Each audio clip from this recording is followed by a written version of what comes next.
नमस्कार प्रणाम स्वागत है तमारू अमारा एक नवा वीडियो में। मित्रों आजना वीडियो में हूँ तमने एक एवी जानकारी जणावा जई रह्यो छूं जे तमारे जाणवी खूब जरूरी छे। तो सौथी पहला जे लोको कृष्ण भगवान ने मानता होय तेओ कमेंट बॉक्स में जय श्री कृष्ण जरूर लखजो। जो तमे सवारे 3 થી 5 વાગ્યાની વચ્ચે જાગી જાઓ છો તો આ વિડીયોમાં તમને તેની પાછળના સંકેતો જાણવા મળશે અને અમે તમને એ પણ જણાવીશું કે આવામાં તમારે શું કરવું જોઈએ। શું 3 થી 5 વાગ્યા વચ્ચે નીંદર ઉડવી સારું માનવામાં આવે છે કે સારું માનવામાં નથી આવતું અને જો આ સમયમાં નીંદર ઉડી જાતી હોય તો તમે આ કામ ન કરો તો તમે ખુદને જ નુકસાન પહોંચાડી શકો છો। આ સાથે હું તમને એવા સંકેતો પણ જણાવીશ કે જેના દ્વારા તમે જાણી શકો છો કે ભગવાન તમારાથી ખૂબ જ ખુશ છે, જેના કારણે ભગવાન તમને આશીર્વાદ આપશે અને તમને ધનવાન બનતા કોઈ રોકી નહીં શકે, સાથે જ તમને માન સન્માન પણ મળી શકે છે। તે માટે હું તમને વિનંતી કરું છું કે આ વિડીયોને તમે ધ્યાનપૂર્વક અંત સુધી ધ્યાનથી જુઓ અને જો પસંદ આવે તો અમારી ચેનલને સબસ્ક્રાઇબ કરવાનું ભૂલતા નહીં। વિડીયોને લાઈક અને તમારા મિત્રો સાથે શેર કરજો અને જે લોકો કૃષ્ણ ભગવાનને માનતા હોય તેઓ કોમેન્ટ બોક્સમાં જય શ્રી કૃષ્ણ જરૂર લખજો। તો ચાલો આપણે નીંદર સંબંધિત એવા કેટલાય ઉપાયો વિશે અને કેટલાય એવા સંકેતો વિશે આગળ વાત કરીએ। एक जूनी कहेवत छे के ज्यारे भगवान दयाळु होय छे त्यारे ते पोताना भक्तोने तेमना आशीर्वाद आपे छे અને ધન દોલત પણ આપે છે। ભગવાનનો સહારો અને વ્યક્તિની મહેનત બંને મળી જાય તો તેને સફળ થવાથી કોઈ રોકી નથી શકતું। વ્યક્તિને ઊંચાઈ પર પહોંચવાની ઈચ્છા તો હોય છે, પરંતુ શું તમે તે જાણો છો કે કોઈ પણ વ્યક્તિ સફળ થાય તે પહેલા ભગવાન પણ ચોક્કસથી આ સંકેતો આપે છે। તો સફળતા માટે એવા કેવા સંકેતો મળે છે જે ભગવાન આપણા માટે મોકલતા હોય છે તો હું તમને તે જણાવું છું અને જો ભગવાન તમને સફળતાના સંકેતો આપી રહ્યા છે તો તમે કદાચ આવું તો નથી કરી રહ્યા ને, અને પુરાણોમાં પણ એવું કહેવામાં આવ્યું છે। ચાલો આપણે જાણીએ કે ગુરુજી આ વિશે શું કહે છે। જ્યારે પણ કોઈ વ્યક્તિને સારું પરિણામ નથી મળતું ત્યારે ભગવાન તેને ચોક્કસપણે આ સંકેતો આપે છે। મિત્રો આપણે નંબર 1 ની વાત કરીએ તો જો કોઈ વ્યક્તિની ઊંઘ અચાનક બંધ થઈ જાય, વારંવાર જો તે રાત્રે 3 વાગ્યા પછી તેમની આંખ ખુલી જતી હોય તો આ સંકેત ખૂબ જ શુભ માનવામાં આવે છે કે રાત્રે 3 વાગ્યા પછી દેવી દેવતાઓની શક્તિઓ જાગી જાય છે। તમારું વારંવાર સવારે 3 વાગ્યા પછી જાગવું એ સફળતાની નિશાની છે। સવારે 3 વાગ્યા પછી દેવી દેવતાઓ પાસેથી મળેલું વરદાન ક્યારેય ખાલી નથી જતું। ભગવાન તમારી પ્રાર્થના ચોક્કસપણે સાંભળે છે। પણ મિત્રો જ્યારે પણ તમારી આંખ 3 થી 5 વાગ્યાની વચ્ચે ખુલી જાય છે તો તમારે ત્યારે એક કામ અવશ્ય કરવું જોઈએ જે ખુદ ભગવાન તમારી પાસેથી ઈચ્છતા હોય છે। જો તમે આ નહીં કરો તો તમને શુભ ફળ નહીં મળે। તો મિત્રો તે કયું કામ છે જે હું તમને આગળ જણાવવાનો છું।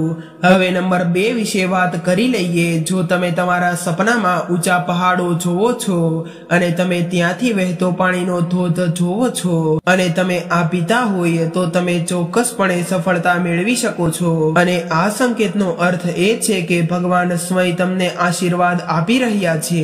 હવે મિત્રો આપણે નંબર 3 વિશે વાત કરી લઈએ। તો શાસ્ત્રો અનુસાર જો તમારા સપનામાં દેવી દેવતાઓ દેખાય છે તો તેને ખૂબ જ શુભ માનવામાં આવે છે। એવું માનવામાં આવે છે કે સપનામાં દેવી દેવતાઓનું આવવું ખૂબ જ ફાયદાકારક હોય છે। સ્વપ્નમાં દેવી દેવતાઓનું આવવું એ ધર્મનિષ્ઠ વ્યક્તિ હોવાનો સંકેત આપે છે અને ભાગ્યે જ તેવા લોકો હશે જેને સપનામાં દેવી દેવતાઓ દેખાતા હોય અને તે ખૂબ જ શુભ માનવામાં પણ આવે છે। જે લોકો ભગવાનની પૂજા આરાધના રોજ કરતા હોય અને સુખમાં પણ ભગવાનને યાદ કરતા હોય તો તેવા લોકોને ચોક્કસપણે ભગવાન રાત્રે સપનામાં આશીર્વાદ આપે છે। આવા વ્યક્તિને થોડી જ વારમાં સફળતા મળી જાય છે। અને મિત્રો એક વાતનું ખાસ ધ્યાન રાખજો કે આવા સપના આવે તો આ સપના તમારે કોઈ દિવસ બીજા વ્યક્તિને ન કહેવા જોઈએ। જો તમારો કોઈ અંગત ખાસ વ્યક્તિ હોય તો તમે તેને માત્ર કહી શકો છો, પરંતુ તમારે એ પણ ધ્યાન રાખવાનું છે કે એ વ્યક્તિ કોઈ બીજા વ્યક્તિને ન કહી દે। તો ચાલો મિત્રો આપણે નંબર 4 વિશે વાત કરી લઈએ। તો જો તમને આવનારી ઘટનાઓની પહેલેથી જ સપના દ્વારા જાણકારી થઈ જતી હોય તો તમને આ પૂર્વ સૂચન મળે છે, તો તમારે સમજવું જોઈએ કે દેવી શક્તિઓ તમને આશીર્વાદ આપ્યા છે। તો મિત્રો હવે નંબર 5 વિશે વાત કરી લઈએ। તો તમને સપનામાં કૌટુંબિક પ્રેમ, તમારી પત્ની તરફથી મળતો પ્રેમ, પુત્ર પુત્રી અને તમારા પરિવારના તમામ સભ્યો તમારા આદેશનું પાલન કરી રહ્યા છે। તેઓ બધા તમને પ્રેમ કરે છે અને તમે પણ તેમને પ્રેમ કરો છો। તો તમારે સમજવું જોઈએ કે આ દેવી શક્તિ તમારા પર પ્રસન્ન છે।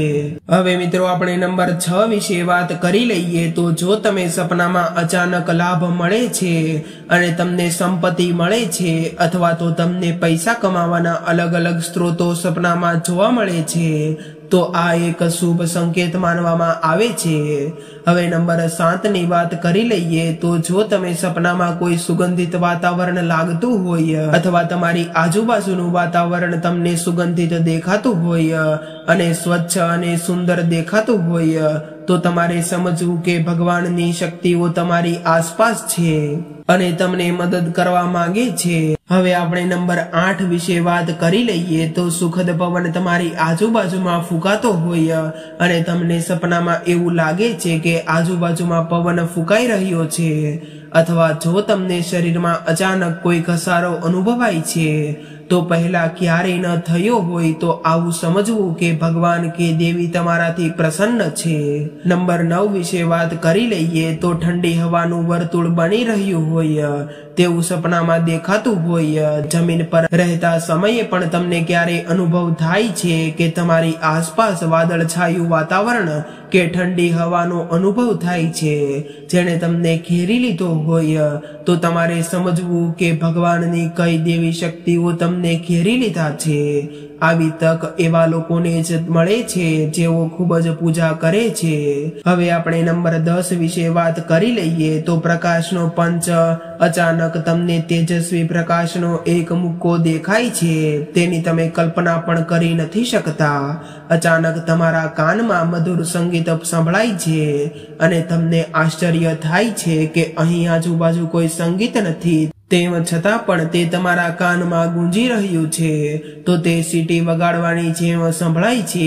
તો પછી તમારે સમજવું જોઈએ કે દેવી શક્તિઓ તમારી નજીકમાં છે અને તમારી સાથે વાત કરવાનો પ્રયાસ કરી રહી છે। આ ઘણીવાર એવા લોકો સાથે થાય છે જેઓ તેમના પ્રિય ભગવાનના મંત્રનો સતત જાપ કરે છે અને ભગવાનમાં શ્રદ્ધા રાખે છે અને ભગવાનને દરરોજ પ્રસન્ન કરે છે। હવે નંબર 11 વિશે વાત કરી લઈએ। તો કોઈનો અવાજ સાંભળવો। તમે રાત્રે ઊંઘમાં છો અને તમને લાગે છે કે કોઈ તમને બોલાવ્યો છે અથવા તમને જગાડવાનો પ્રયાસ કરે છે અને તમે અચાનક જાગી ગયા છો, પરંતુ પછી તમને ખ્યાલ આવે છે કે ત્યાં કોઈ નથી પણ ચોક્કસ અવાજ હતો। તો તમારી સાથે આવું ઘણી વખત બન્યું હોય તો તમારે સમજવું જોઈએ કે તમને કોઈ અલૌકિક શક્તિ દ્વારા આશીર્વાદ મળી રહ્યા છે। આવી સ્થિતિમાં તમારે હનુમાનજી મહારાજનું ધ્યાન કરવું જોઈએ અને તેમનો આભાર માનવો જોઈએ। હવે મિત્રો આપણે નંબર 12 વિશે વાત કરી લઈએ। તો જો તમે તમારા સપનામાં લીલો બગીચો અથવા તો ખેતર જુઓ છો, જો ચારે બાજુ માત્ર હરિયાળી જ દેખાતી હોય તો તેનો મતલબ એ છે કે તમને જલ્દી પૈસા મળવાના છે। તેવી જ રીતે જો તમે તમારા સપનામાં શંકર મંદિરનો અવાજ સાંભળો છો તો તેનો અર્થ એ છે કે કોઈને કોઈ માધ્યમથી તમારી પાસે પૈસા આવવાના છે। હવે મિત્રો આપણે નંબર 13 વિશે વાત કરી લઈએ। તો તમે સપનામાં ઘુવડ જોવો છો તે પણ એક મહત્વપૂર્ણ માનવામાં આવે છે। તેને કારણે ધન સંબંધિત ઘણા લાભો પણ મળવાની તકો સર્જાય છે અને ધનના યોગો પણ સર્જાય છે અને તમને ધન પ્રાપ્ત થાય છે। મિત્રો હવે નંબર 14 વિશે વાત કરી લઈએ। તો સપનામાં ઘોડા ઉપર બેસેલા જુઓ। જો તમે તમારા સ્વપ્નમાં કાળા વાદળો જોવો છો અને વરસાદ પણ જોવો છો તો તેનો અર્થ એ છે કે તમે જે કોઈ પણ પણ વસ્તુમાં રોકાણ કરશો તો તમને ત્યાં નફો મળશે। મિત્રો, સપનામાં સોપારીને જોવી એ પણ સમૃદ્ધિની નિશાની છે। મિત્રો, નંબર 15 વિશે જો આપણે વાત કરી લઈએ તો જો તમને સપનામાં કોઈ નાનું બાળક ફરતું જુઓ છો તો તેનો અર્થ એ છે કે તમને જલ્દી જ ક્યાંકથી પૈસા મળવાના છે। સ્વપ્નમાં સફેદ કમળ, લાલ કમળ, ચમેલી, ચાંદી અને ગુલમહોરના ફૂલો જોવું એ પણ ચોક્કસપણે ભવિષ્યમાં અપાર સંપત્તિના આગમનનો સંકેત છે અને ભવિષ્યમાં તમને સુખ અને શાંતિ મળવાના તે સારો સંકેત મળવામાં પણ આવે છે। હવે નંબર 16 વિશે વાત કરી લઈએ તો એવું માનવામાં આવે છે કે રાત્રે એક ક્ષણ માટે વાંસળીની ઘંટડીનો અવાજ આવે છે તો તે એક શુભ સંકેત પણ છે। એવું માનવામાં આવે છે કે આવો અવાજ સાંભળવો એટલે તમારા ઘરમાં ભગવાનનું આગમન થાય છે। આવી સ્થિતિમાં હરિનામનો પાઠ કરતા સૂઈ જાવ।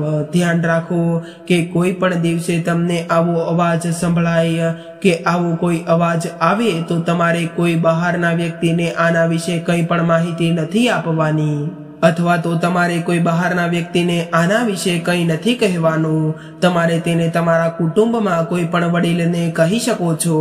તે પણ શુભ માનવામાં આવે છે અને વાંસળીની ધૂન એ એક પ્રકારે શ્રી કૃષ્ણના આશીર્વાદ પણ મળવાનો સંકેત છે। તો મિત્રો, હવે તમને એ પણ જણાવી દઈએ કે તમારે કયા સમયે સૂવું જોઈએ અને કયા સમયે તમારે ઉઠવું જોઈએ અથવા તો કયા સમયે તમારે જાગવું જોઈએ અને કયો સમય શ્રેષ્ઠ માનવામાં પણ આવે છે। તો આપણે વાત કરીએ તો સૂવાનો સમય તમારે 9 વાગ્યા આજુબાજુનો રાખવો જોઈએ અથવા તો 9 વાગ્યે તમારે કોઈ કામસર તમે ન સૂઈ શકો તો તમારે છેલ્લે 11 વાગ્યા સુધીમાં સૂઈ જવું જોઈએ કારણ કે તે શુભ સમય માનવામાં આવે છે અને ઉઠવા માટેનો એ સમય છે કે જ્યારે તમે બ્રહ્મ મુહૂર્ત સમય ચાલી રહ્યો હોય એટલે કે સવારના 3 થી 5 વાગ્યા વચ્ચેનો સમય કહી શકાય અથવા તો તે સમયે સક્ષમ ન હોય તો તમે સૂર્યોદય પહેલા ઉઠી શકો છો। તે સૂવા માટે અને ઉઠવા માટેનો યોગ્ય સમય માનવામાં આવે છે અને તેનો ઉલ્લેખ આપણા શાસ્ત્રોમાં પણ કરેલો છે। તો મિત્રો, ચાલો હવે આપણે એ પણ જાણી લઈએ કે સવારે જો 3 થી 5 વાગ્યા વચ્ચે તમારી નીંદર ઉડી જતી હોય અથવા તો તમારી આંખ 3 થી 5 વાગ્યા વચ્ચે ખુલતી હોય તો તમારે સૌપ્રથમ કયું કાર્ય કરવું જોઈએ અને આ કાર્યને તમે ધ્યાનપૂર્વક સાંભળજો અને આ કાર્યને ભૂલશો નહીં। જો આ કામ નહીં કરો તો આ શુભ સમય તમારા માટે નકામો બની જશે અને જો તમે 3 થી 5 વાગ્યા વચ્ચેના સમયમાં નીંદર ઉડી જતી હોય કોઈ પણ દિવસે તમારે ફરીથી સૂવાની ભૂલ ન કરતા આ પાપ પણ માનવામાં આવે છે। તો તમારે જાગીને સ્નાન કરવું જોઈએ, ત્યારબાદ રોજિંદા કાર્યોમાંથી નિવૃત્ત થઈ જવું જોઈએ અને ભગવાનનું ધ્યાન કરવું જોઈએ, પૂજા કરવી જોઈએ કારણ કે આવી સ્થિતિમાં ભગવાન તમને જગાડે છે। જો ભગવાન સાથે વાત કરવી હોય તો મિત્રો તમે પણ તમારી ઈચ્છા ભગવાનને વ્યક્ત કરી શકો છો અને તમારી ઈચ્છા ચોક્કસપણે પૂર્ણ થશે। પરંતુ જો તમે પૈસાના કારણે અથવા તો રાત્રે મોડે સુધી જાગવાને કારણે તમે વહેલી સવારે 3 થી 5 વાગ્યા વચ્ચેના સમયમાં જાગી ન શકતા હોય તો તમારે ઓછામાં ઓછું ભગવાનનું જાપ કરો અને ભગવાનનો જાપ કરીને સૂઈ જાવ। તો મિત્રો, આ સાથે આપણો આજનો વિડીયો અહીંયા પૂર્ણ થાય છે અને જો આવા જ વિડીયો તમને જોવા ગમતા હોય તો અમારી ચેનલને જરૂરથી સબસ્ક્રાઇબ કરી લેજો અને હા, નોટિફિકેશન બેલને ઓન કરવાનું ભૂલતા નહીં। વિડીયોને લાઈક અને તમારા મિત્રો સાથે શેર કરજો અને જો કૃષ્ણ ભગવાનને માનતા હોય તો કોમેન્ટ બોક્સમાં જય શ્રી કૃષ્ણ અવશ્ય લખજો। ફરી મળીશું આવા એક નવા વિડીયો સાથે, ત્યાં સુધી સૌને મારા જય શ્રી કૃષ્ણ।